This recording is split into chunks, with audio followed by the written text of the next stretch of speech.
What's up, folks? Back with another reaction, back with some more Kate Bush, and we're back to start a new album. Indeed, I wanted to mention something. A couple people, I think, had asked if I'd be interested in doing a sort of overall album review for The Dreaming.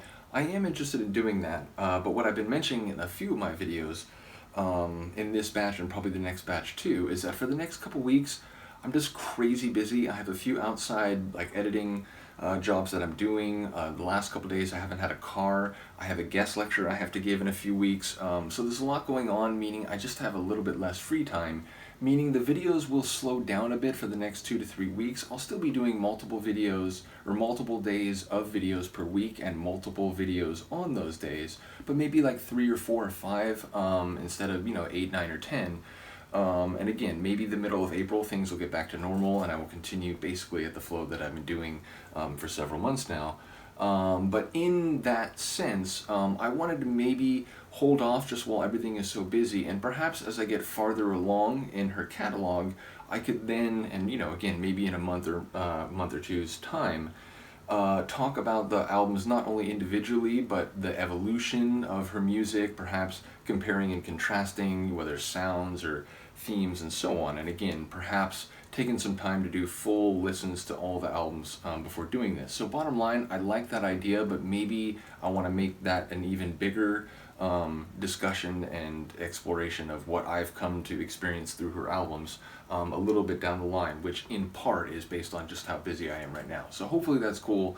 Hopefully no one objects that we're going to start the next album before I actually sat down and gave you all my thoughts about The Dreaming, which, just to give you a teaser, I guess, one of the most remarkable records I've ever heard in my life, and certainly one that had me wide-eyed and just giving a I don't even know what to think expressions as much as any other that I've gone through. And I've gone through some other albums and some different deep dives that are really out there, experimental, idiosyncratic, eccentric, and so on. But yeah, that was probably the most unique musical experience I've had. So more on that a little bit down the line.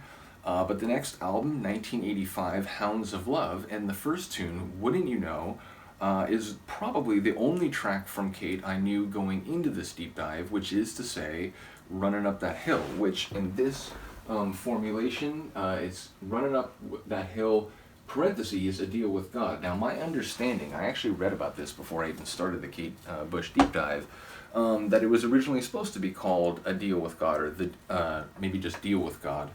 But she was told, I don't know, by label executives or so on, that if you call it this, there will be places around the world where they may not want to play the song, or they may ban the song, and so on.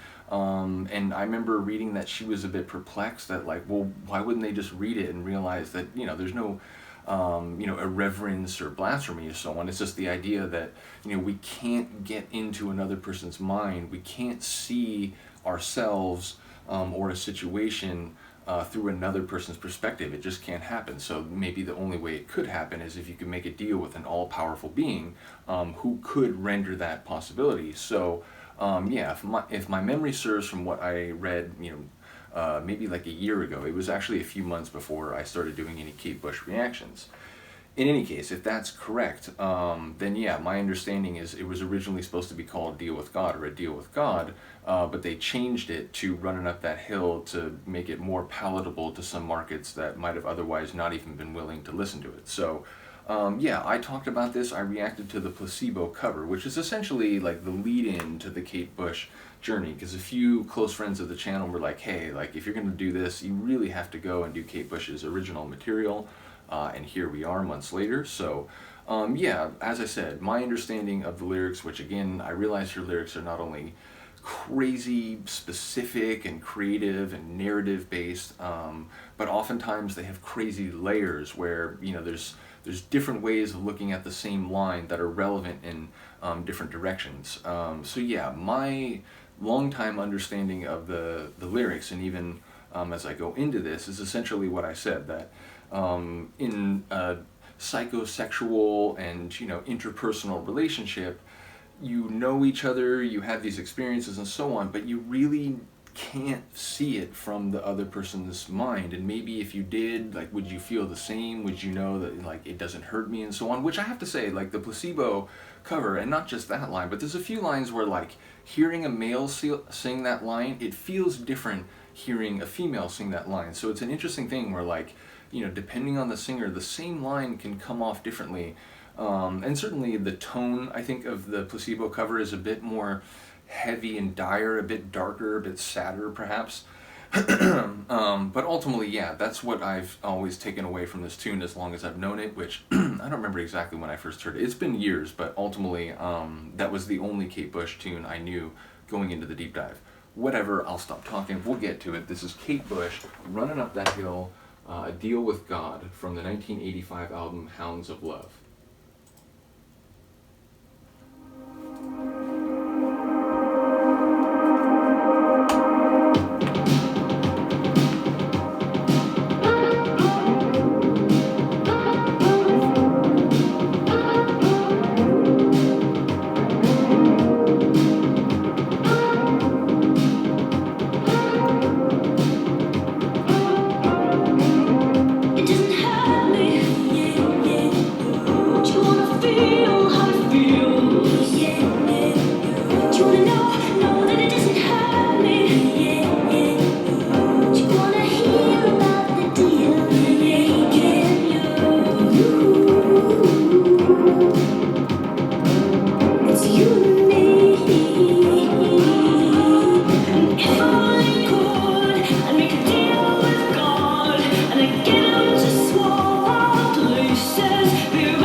you already do or started doing reactions out there, I assure you will have new experiences with music you already know.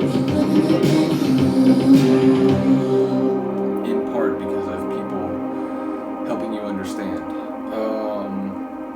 Amazing, better than I remembered it. And with all respect to, I think, the excellent Placebo cover, it's just the original, like, all day, every day, twice on Sunday, and so on. It's just brilliant.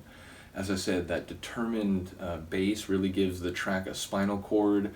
The synth, although I think it does sound good in the guitar variant and the Placebo version, but that main melody, which again, I think it's a synth, it just hits so perfectly in this version. It gives it this tension. It's beautiful, but it's also, there's a bit of anxiety in it. I just love it. So a tune that I've known for a long time, but which just hit me way harder than it ever has.